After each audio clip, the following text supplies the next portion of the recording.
Le Seigneur te parle, oui, entend sa voix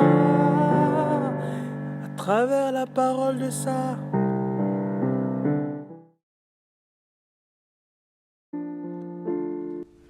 Bien-aimés dans le Christ, Dieu ne fait pas éruption dans le monde à la manière d'un conquérant ou d'un guerrier.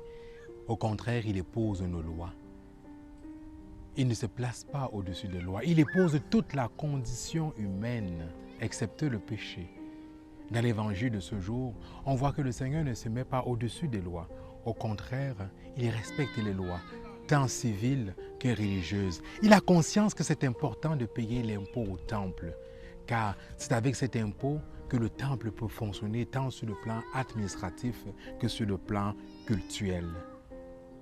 Oui, il nous invite à être comme lui, c'est-à-dire des modèles, ces hommes et ces femmes qui payent leur dû tant sur le plan civil que sur le plan religieux.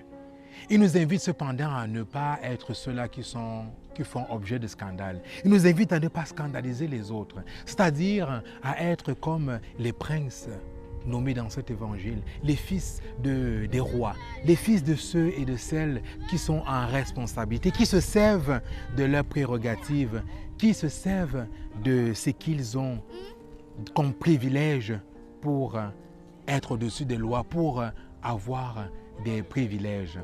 Oui, bien-aimés dans le Christ, ne scandalisons pas nos frères et nos sœurs, mais au contraire, respectons les règles. Payons nos impôts, payons notre Dieu, faisons vivre nos communautés religieuses, faisons vivre nos temples, ces lieux où nous nous retrouvons pour partager la parole de Dieu, où nous nous retrouvons pour rendre un culte, pour rendre toute l'adoration à Dieu. Il ne s'agit pas seulement ici des temples, il s'agit aussi de tout ce qui conduit l'homme, l'être humain, vers Dieu.